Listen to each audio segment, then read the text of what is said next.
satisfied in his own particular species of life, while deluded by the covering energy of the illusory energy, while deluded by the covering influence of the illusory energy, he feels little inclined to cast off his body, even when in hell, for he takes delight in hellish enjoyment.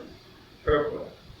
It is said that once Indra, the king of heaven, was cursed by his spiritual master Brihaspati on account of his misbehavior, and he became a hog on this planet. After many days, when Brahma wanted to recall him to his heavenly kingdom, Indra, in the form of the hog, forgot everything of his royal position in the heavenly kingdom, and he refused to go back. This is the spell of Maya. Even Indra forgets his heavenly standard of life, and is satisfied with the standard of a hog's life.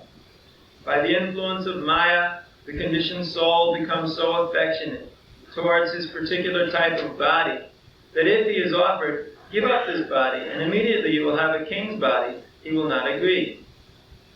This attachment strongly affects all conditioned living entities. Lord Krishna is personally canvassing, give up everything in this material world. Come to me, and I shall give you all protection. But we are not agreeable. We think, we are quite all right. Why should we surrender unto Krishna and go back to his kingdom? This is called illusion or Maya. Everyone is satisfied with this standard of living, however abominable it may be. Nakastopi deham vai napumam chakram ichati narakyam nivritao satyam deva maya vamohito. The conditioned living entity is satisfied in his own particular species of life. While deluded by the covering influence of the illusory energy, he feels little inclined to cast off his body, even when in hell, for he takes delight in hellish enjoyment. So one may question, why is it so that so much intense attachment appears in the mind of the conditioned soul, so much so that he doesn't want to give up the body, even if it's in a suffering condition or not a very pleasant condition? The answer is that the living entity is under the identification of being himself. That means everybody thinks that I am the self. That is our conception of identity. And in the spiritual world, in the spiritual identity, I am the spirit soul, I'm Brahmasmi. Therefore, this condition is unbreakable by nature.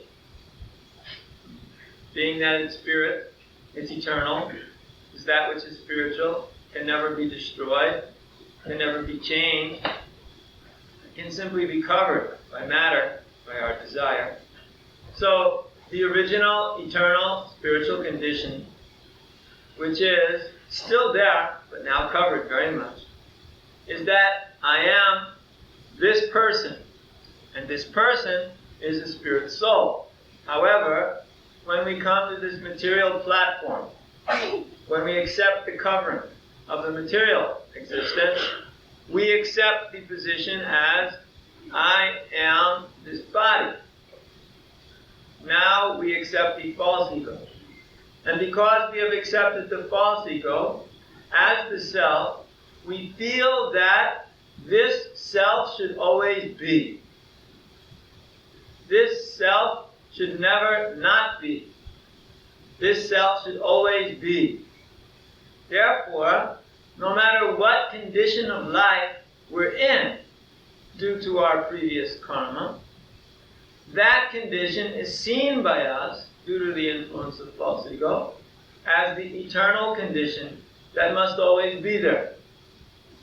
Therefore, no matter what condition of life one is in, he's very much attached to it, because he thinks of it as his eternal position.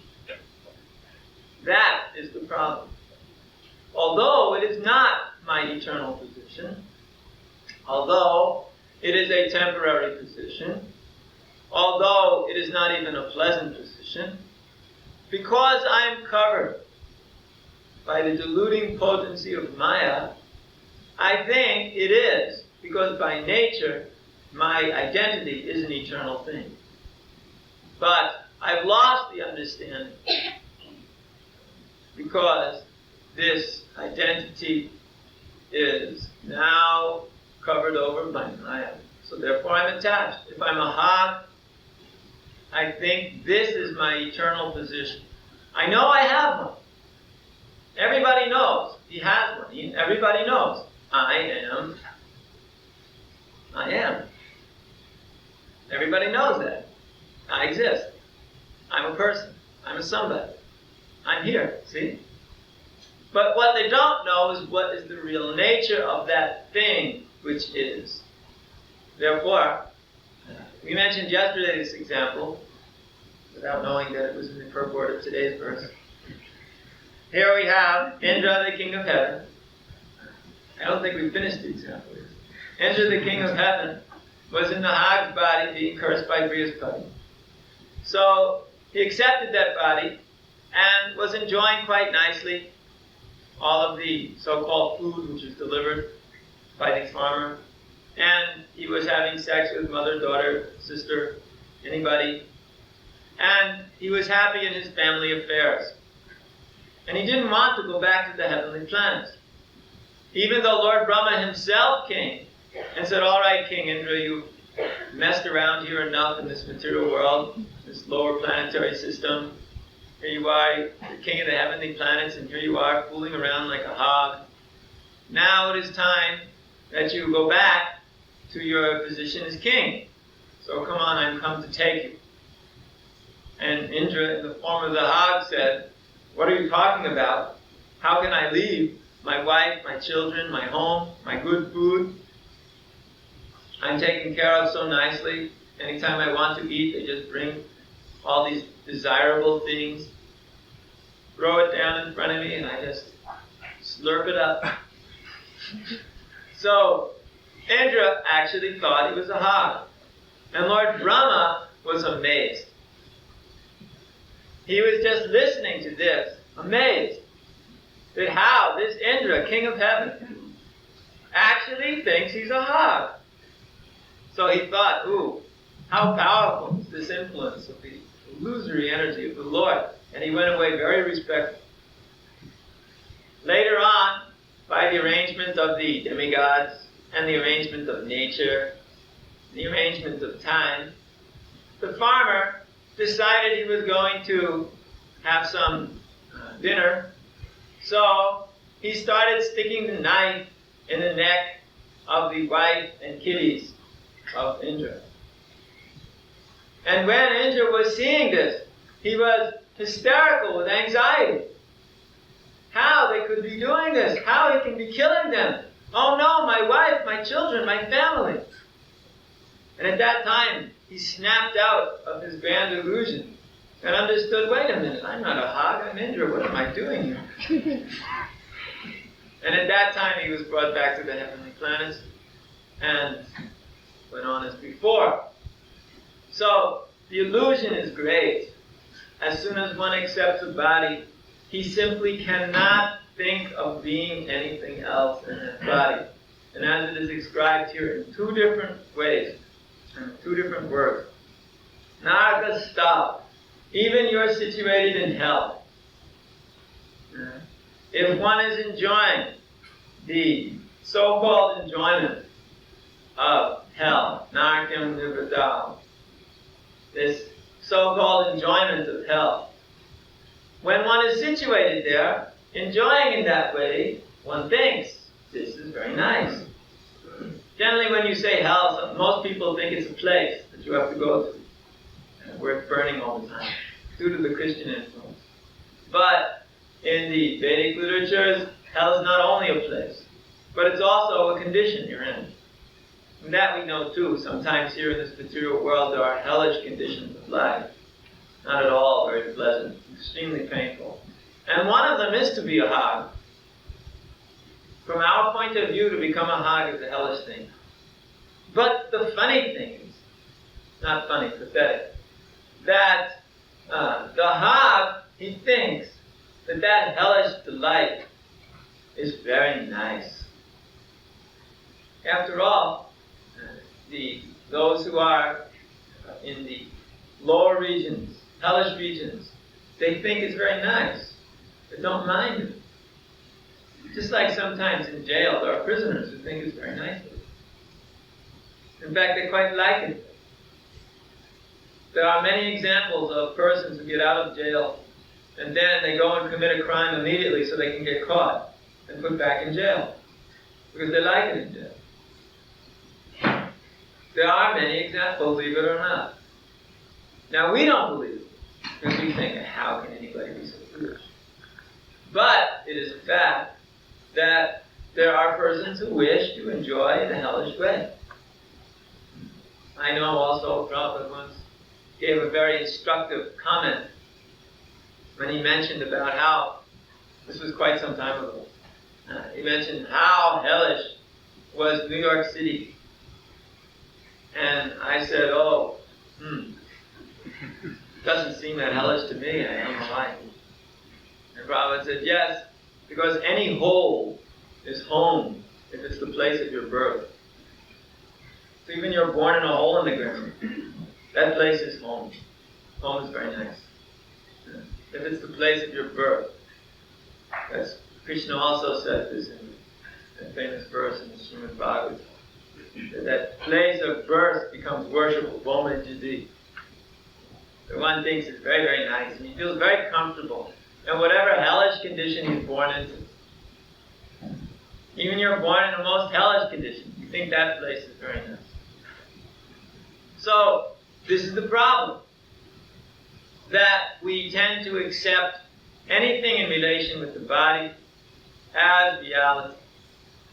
If the body is relating with a certain place of birth, in that place we feel very comfortable. And if we go to another place, we may feel uncomfortable. If we are with a certain language, we feel comfortable, another not so comfortable. All on the material platform. Material platform makes us very attached. Attached to everything. And at this point, Kapila Dev brings up the point of attachment in the next verse, which we shall now read. Text 6. Atmajaya Sithagara Parshudravina Bandhushu Niruda Mula Hridaya Atmanam Bahumanyate. Such association with one's standard of living is due to deep-rooted, such satisfaction with one's standard of living is due to deep-rooted attraction for body, wife, home, children, animals, wealth, and friends. In such association, the conditioned soul thinks himself quite perfect. Purport. This so-called perfection of human life is a concoction. Therefore, it is said that the materialist, however materially qualified he may be, is worthless because he is hovering on the mental plane, which will drag him again to the material existence of temporary life. One who acts on the mental plane cannot get promotion to the spiritual. Such a person is always sure to glide down again to material life. In the association of so-called society, friendship, and love, the conditioned soul appears completely satisfied. So, one's satisfaction with one's standard of living is totally dependent on the deep-rooted attraction, or these things which are mentioned here. Atma, the body, Jaya, the wife, Sutta, the children, Agara, the home, Pasha, the animals, Dravina, the wealth, and Bandhushu, the friends. After all, these are the most enjoyable elements in the life. After all, the body, everybody knows how nice the body is. We look at it every morning in the mirror. We take care of it very nicely. Make sure it's very satisfied and healthy in every respect. We're very much attached to it because it is the means by which we may enjoy. Therefore we think it's very nice. Atmajaya, wife, and because we love this body, we love that which makes this body feel good. And in this world, there's nothing more desired than a good wife. If we have a good wife, our lives are perfect. She will speak to us sweet words and make us feel good. She will feed us good preparations and make us feel happy. And of course, there will be nice sex life. And just the opposite is there for the women. She will receive good material maintenance from the husband, and he will be her dancing dog, ready to offer her all services that she requires, and provide her with nice children so that satisfaction of life may be attained. Ah, the household bliss. There is nothing better than this in this whole universe. It is the perfection of life. There is nothing greater. The whole perfection is to make children and go to the heavenly planet. After all, it says in the Vedas that if you produce children, that is worth more than all austerities and penances that you may perform. Therefore, above all, produce children and be happy. Eat ghee as much as possible and be satisfied. Why are you laughing? Do you know something I don't? Yes, it is a fact. In this material world, it's so nice. And then come the children, the sutta. Oh, the little fellows just dancing around in the home, offering us sweet words, kind glances, screaming and yelling and smashing things. And Agara, the home, the nice home, decorated with beautiful paintings on the walls supplied by certain individuals. And also there are very nice decorations here and there, and beautiful rugs and tapestries, and very good furniture from IKEA, and TV set, which I may enjoy in a very nice way, and a big refrigerator full of goodies.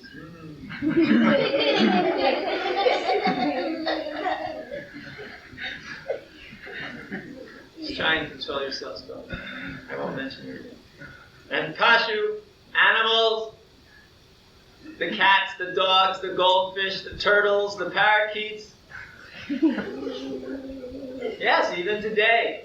Although this Pashu that is mentioned here from Vedic times refers to the cows, the bulls, the elephants, because nobody ever kept a dog in his home. It's inconceivable. Or a cat. Or a parakeet. Or a turtle. They couldn't even conceive of such things. So, Pashu, animals.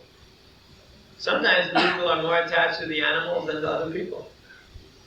Prabhupada said everybody has this loving propensity. And we all want to love somebody. Everybody wants to love somebody. It's natural because after all we love Krishna by nature. So because we're natural lovers of Krishna, love is an essential element of the spirit soul. But when he enters into a body, his natural love is covered. It turns to material lust, so he thinks his main business of life is to love others. But actually, his real business is to love Krishna, and thus love all others. But he thinks, no, I just love others. Therefore he chooses, I love this one and I hate this one. He's not equipoised. Whereas those who actually love Krishna see all the living entities, parts and parcels of Krishna equally. Therefore they would never kill an animal, for instance, for food. Because they would love that creature also, inasmuch as he's also a part and parcel of Krishna. So this is a different way of looking at things. So anyway, love turns to lust in the material world. But in the material world, sometimes people are frustrated with love of other persons because sometimes it's cruel.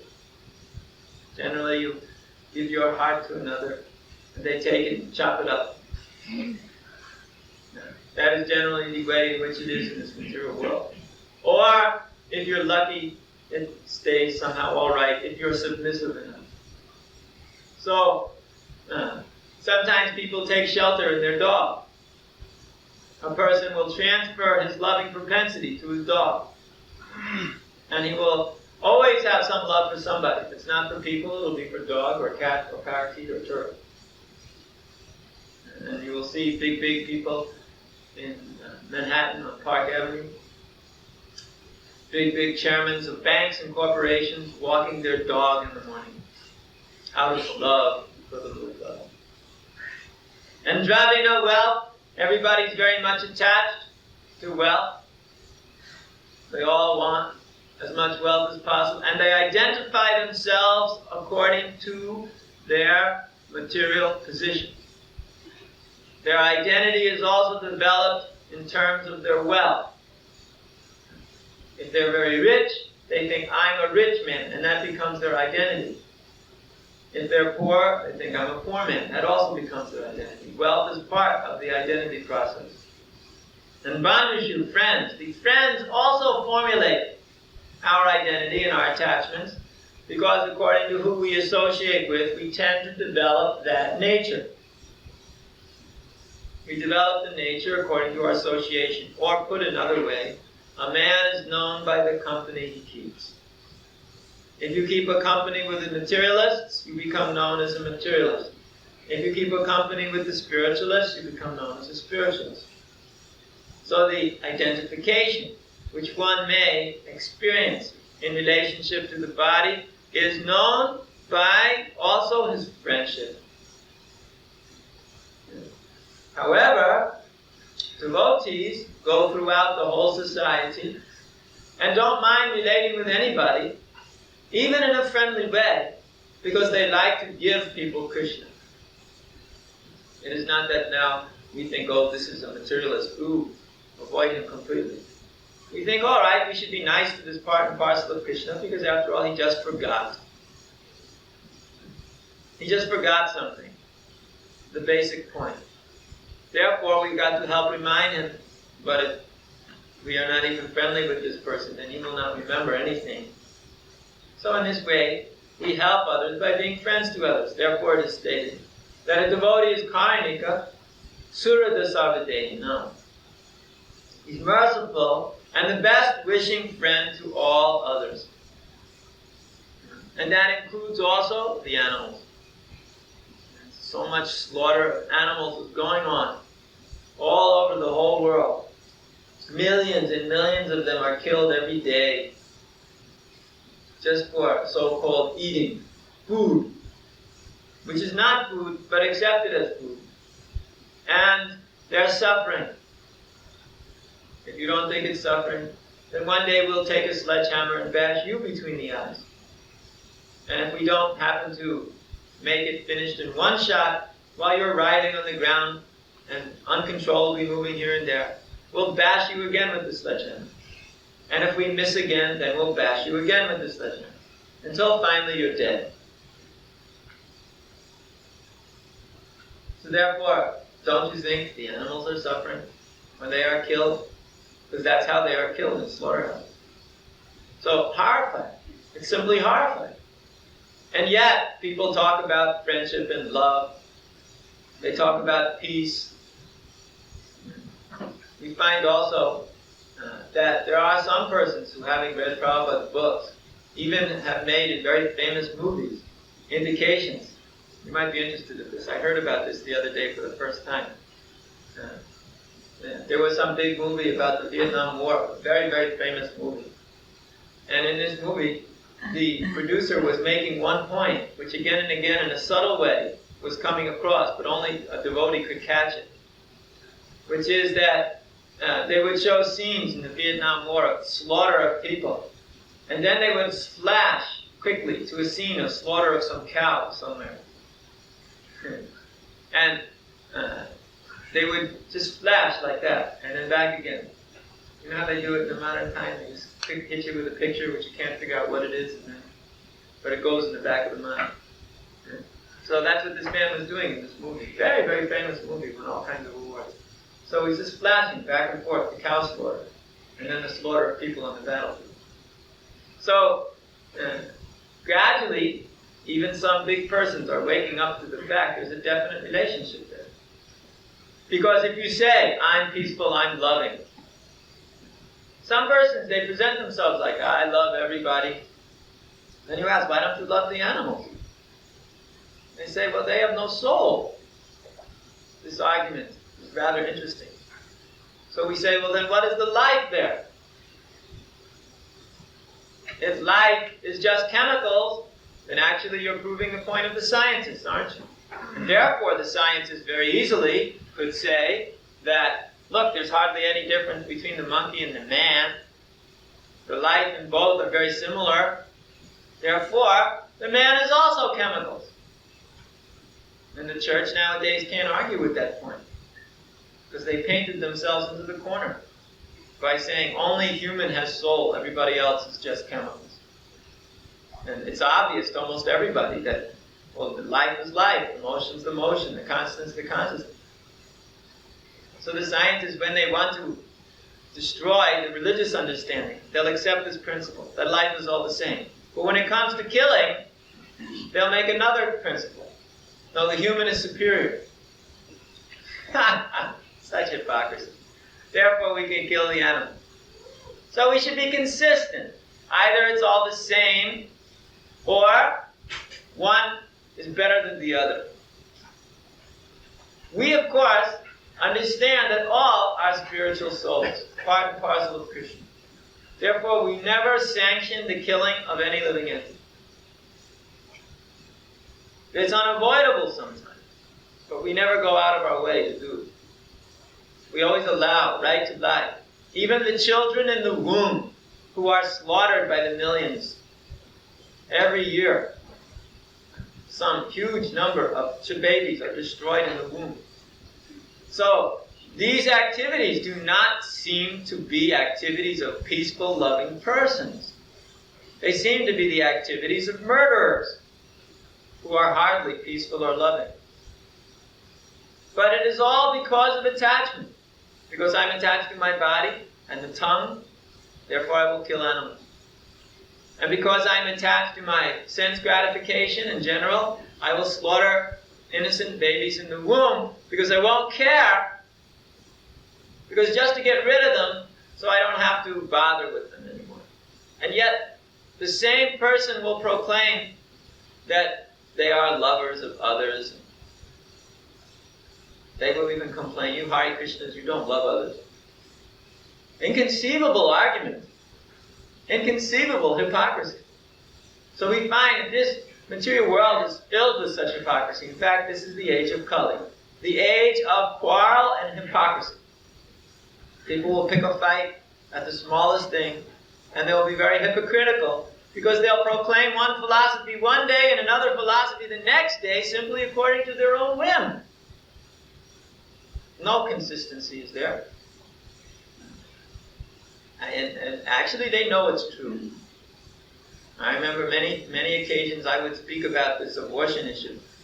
And sometimes different persons would just get hysterical because they did that. Then they would just come up and say, what can I do now? What can I do? How do I save myself? You know, when I explain about the hellish condition awaiting those who... So then you explain, well, you have to chant Hare Krishna mantra, surrender to Krishna, then you can give up all of this previous reaction. But do they do it? No. Generally not. They just go away and forget about it. That's Maya.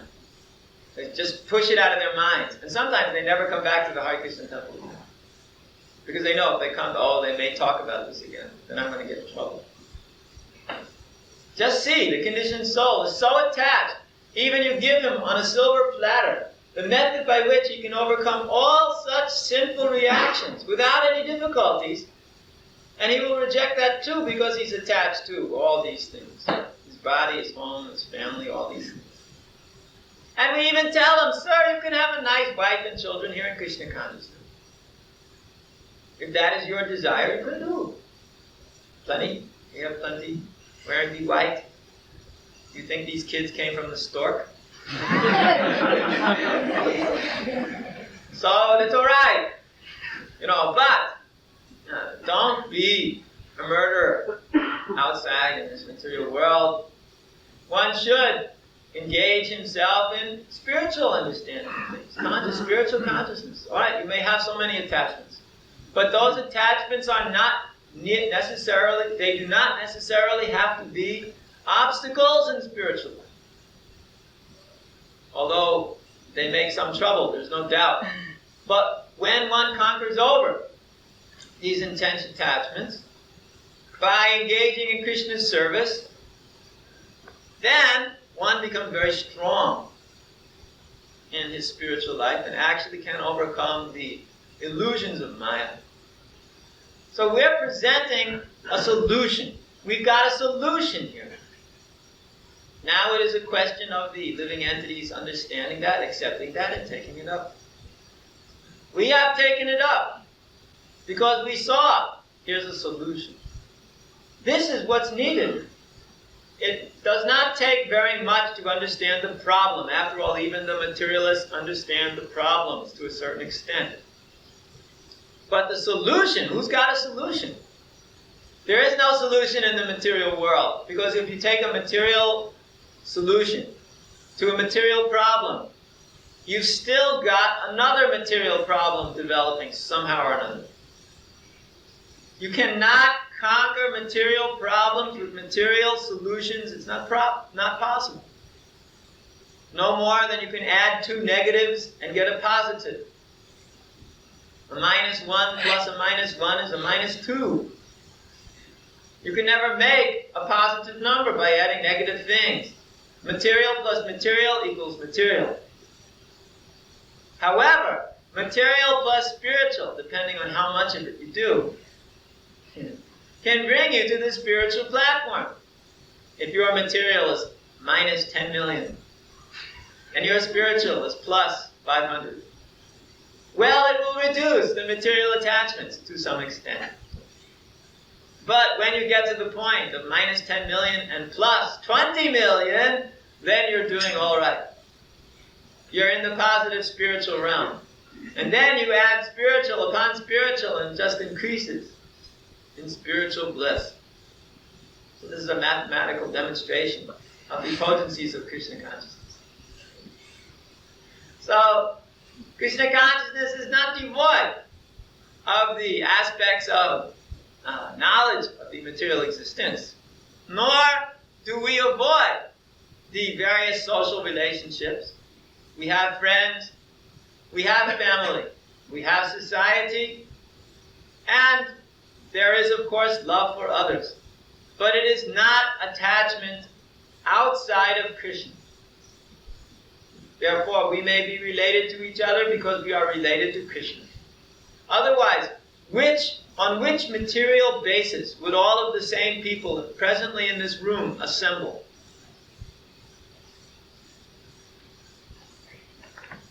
Do you think that this group of persons would have been friends in the material world? No way. Maybe 2, 4, 6 here and there may have made little group this way, but they would have never associated. Never. But now, even though there's such a wide variety of personalities here, those who are so technical they can take apart the universe and put it back together again, and those who are so untechnical they can hardly tie their shoes. We go from both sides. And we got all the different varieties in the middle. The very wide personality differences that we have. But the reason why we can relate, even to the degree that we do, is that we are all understanding the central point, Krishna. We're all worshipping Krishna together. We're all serving Krishna together. We're all trying to love Krishna together. We are all engaged in chanting Krishna's name together. We take Krishna's prasadam together. Therefore, we can associate as successfully as we do. It is successful in many respects, although there are little frictions here and there. Those actually do not comprise very serious things in the mind of devotees who are engaged in Krishna's service. They know anyway. He's trying to serve Krishna. This is his nature. What can we do? So we learn how to accept others in that way. That we are serving Krishna. He is also serving Krishna. Let us serve Krishna cooperatively. And in such a cooperative spirit of serving Krishna, things can go on nicely. But don't take advantage of that. Sometimes when you try to be cooperative, others come and take advantage of that. That becomes very difficult. But still, if one is a very great Brahmana, he may tolerate that too. That, of course, is rare. Extremely rare. But we should try to come to the platform of understanding the absolute truth, and then automatically we'll be able to relate in this material world to others on the proper platform. We'll be able to see our body as a tool in the process of self-realization to go back to Krishna, to serve Krishna's lotus feet, even on this platform. And we'll see all other members, whether they be family members or society members, as partners in this grand mission, going back home, back to Godhead, and serving the Supreme Personality of Godhead. So, please enter into this understanding very deeply and actually get freed from all of the attachments of this material existence and be happy. After all, what's the use of being in a suffering condition in this world? Is there any value to suffering? Yes, there's some value because it teaches you how to surrender. But it's not that we have to go on suffering. You can also learn by hearing in the class something too. Gradually we'll develop that superior understanding. Maybe there's a couple of questions related, tricky points. Yes? I'm not sure that one kills the animals, people kill animals out of envy. Yes, enviousness in the sense that why they should walk with all that meat on them. I should eat them. They even make statements like this. They don't call them animals, they call them meat on the hoof. If that's not envy, I don't know what is.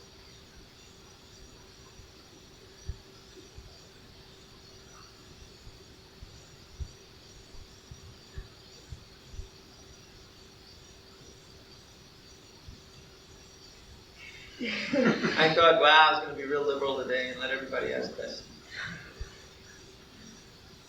So you win some and lose. Oh, yes, in the back. A hand almost went up. Have to be a mind reader here.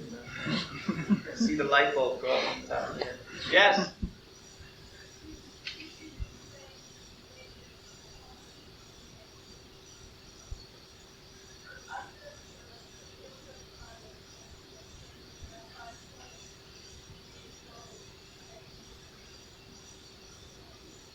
I never heard that. It's the first time. I guess it's the first time for everything.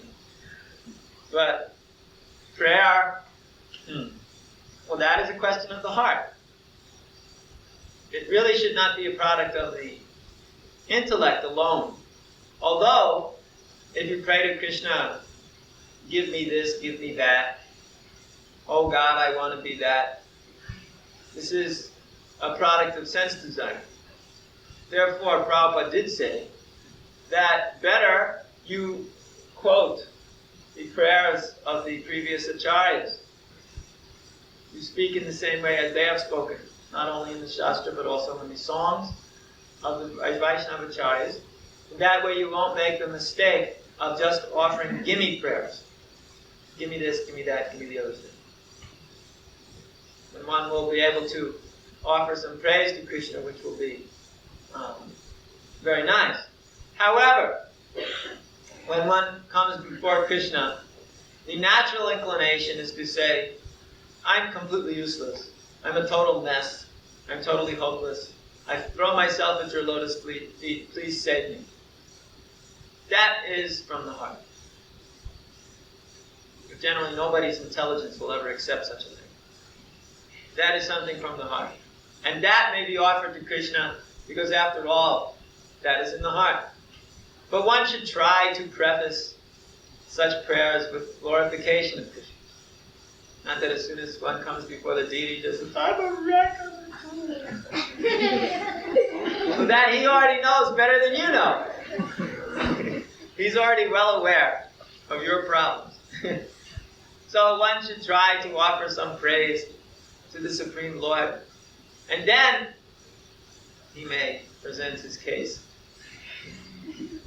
and request Krishna to kindly help.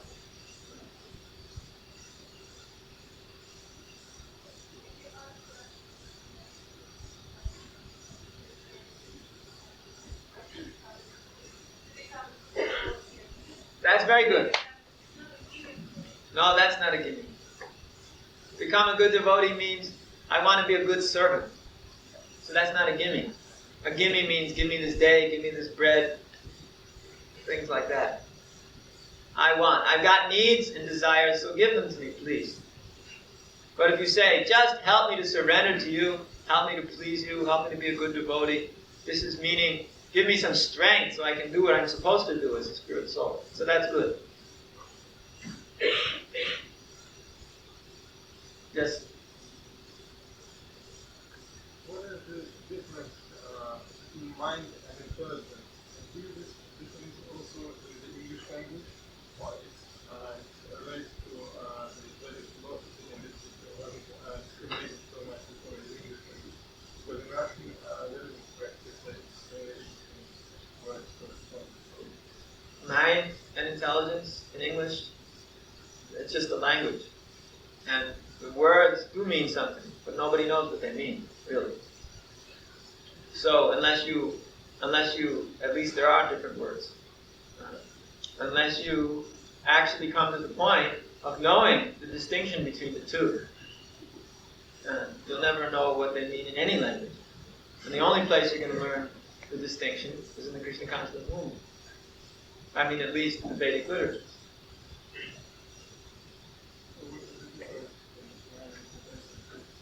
You don't know? Not so well. Well, that's honest. Okay, so I'll explain it. The vague idea you have is in the mind.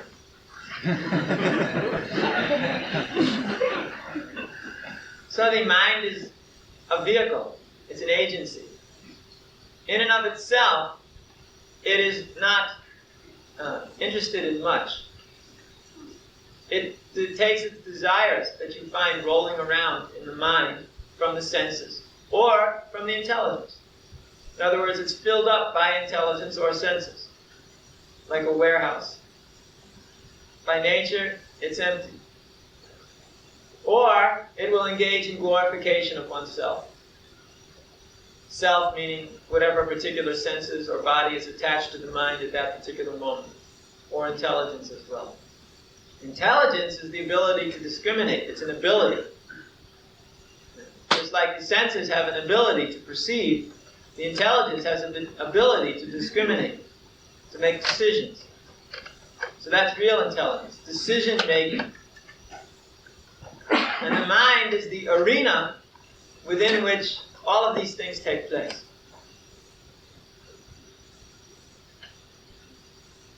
So mind is like a technical thing. Mind is an element.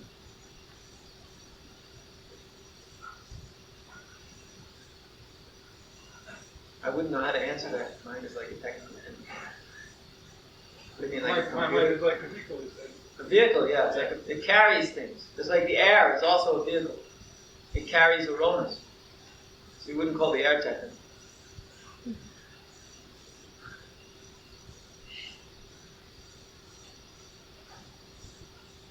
Yes?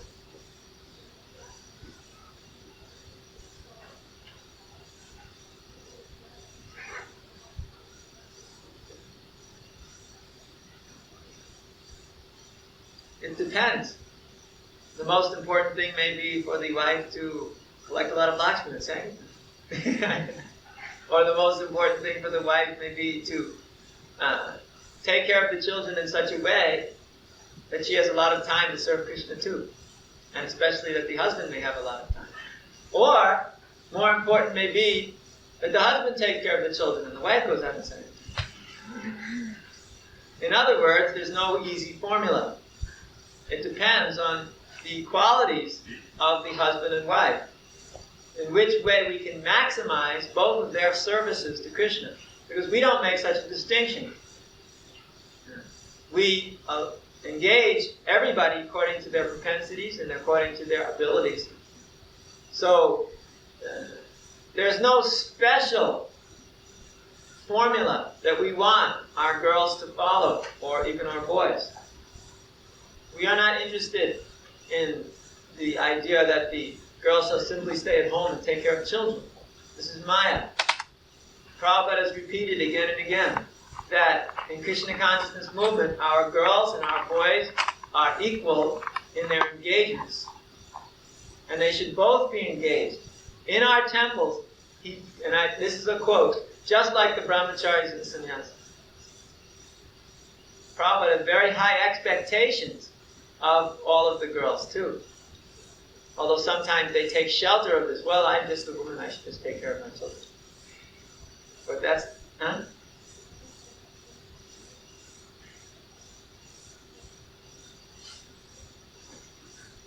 One is mostly, yeah. It depends on whose service is more important.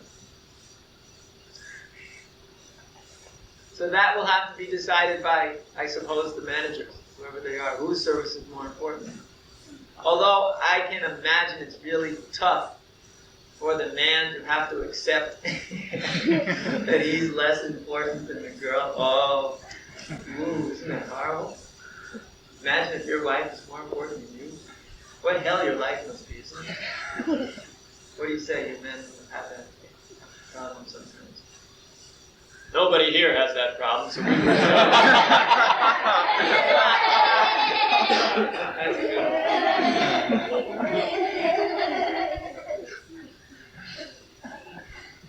Looks like there's some birds sitting there.